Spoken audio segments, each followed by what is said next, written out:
வணக்கம் எல்லோருக்கும். பார்த்து கொண்டிருந்துக்குறான் பெற்றோர் தெய்வம் நிகழ்ச்சியில் நுழைகிறோம். 9:44 லண்டனில் உங்கள் வீட்டில் என்ன நேரம் என்பதை பார்த்து கொள்ளுங்கள்.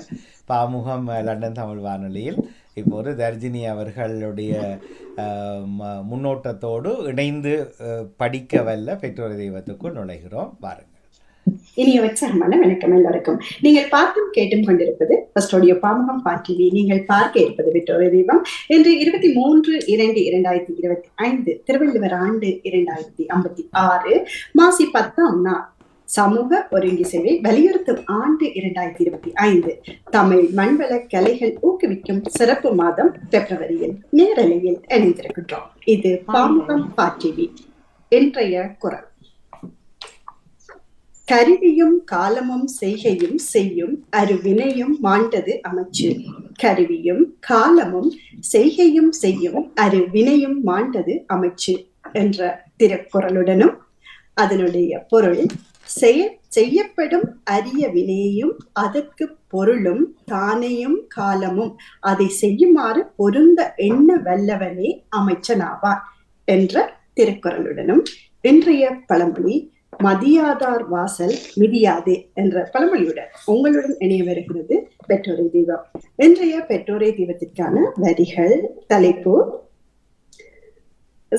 பெற்றோரை தெய்வம் அன்று சிறு வயதில் பெற்றோருடன் வாழ்ந்த காலங்களில் பெற்ற பெரும் பேறு ஒன்றை புலம்பெயர்வினால் இழந்து இன்று வரை மீள முடியவில்லை என இன்றும் நம்பும் ஒரு விடயம் எதுவாக இருக்கும்?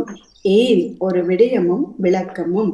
பெற்றோருடன் வாழ்ந்த காலங்கள் ஊடாக அவர்களை நன்றியோடு உயிரூட்டுவோம் என்ற தலைப்பில் பலர் இங்கே இணைந்து சிறப்பித்திருக்கிறீர்கள். என்னுடன் ஒவ்வொருவராக சேர்ந்து மாறி மாறி வாசித்து இதனை இந்த பெற்றோரை தெய்வத்தினை சிறப்பிக்க இணையும் எல்லோரையும் உற்சாகமாய் வரவேற்றபடி முதலில் இணைந்து சிறப்பிக்கிறார் கங்கா ஸ்டாண்டி அவர்கள்.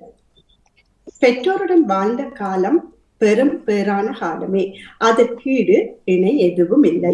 எங்கள் வீட்டில் மண்குசினி நிலத்தை சாணத்தால் மெழுகி நல்ல சுத்தமாக அழகாக இருக்கும். விரத நாட்களில் நிலத்தில் வாழையிலை போட்டு சம்மணம் கட்டி நாங்கள் 6 பிள்ளைகள் ஐயாவுடன் இருக்க அம்மா பரிமாற அறுசுவை உணவு அற்புதம் உண்டு மகிழ்ந்த நாட்கள். கல்வீட்டில் குசினி இருந்தது, ஆனால் விரத நாட்களில் மண்குசினி தான் பாவிப்பது மிகவும் மகிழ்வான தருணம். பிறப்பில் இனியது இல்லை, இழந்தது பெரிய சுகம்தான் என்று நன்றியுடன் இணைத்திருக்கிறார் கங்கா ஸ்டான்லி அவர்கள். அவர்களை தொடர்ந்து சாமினி திரையரங்கன் அவர்கள் இணைகிறார். நகுல் தாரங்களோ? அவர் என்ன கருப்பொருளை சொல்லிக் கொண்டு போவோம். எதை அவர் இந்த திரும்பி இப்ப பெற முடியாத இழப்பு என்று சொல்லியிருக்கிறார்? மண்குசினி வாழ். அந்த அந்த ஒவ்வொருத்தரும் வாசிக்கிற போது அந்த கருவை மட்டும் கடைசியில திருப்பி சொல்லணுமா? ஏன்னா மிச்சமெல்லாம் அலங்கார வார்த்தைகள் தானே. சரி, அப்ப அந்த இந்தியான் கருப்பொருள் என்ன? மண் குசினி. அந்த மண் குசினி பாவிப்பது மிகவும் மகிழ்வான தருணமா இருந்தது. குசினியே அவர் இன்றைய வரைக்கும் தன்னால மீட்டெடுக்க முடியவில்லை, மீளப்பெற முடியவில்லை. அப்ப சரி, அப்ப அது மற்றவர்களும் விளங்கி கொள்ளுங்க. நீங்க வாசிக்கிற போது பொருளந்து சொல்லும் போது பொருளந்து சொல்லுக. அதில் சொல்லலில் சொல்லாமை நன்று. நன்றி. நான் வாசிப்பேன். இப்ப அம்மா அனுப்பிட்டா நான் வாசிக்கிறேன். நீங்க வாசிக்கிறீங்களோ? அடுத்தாக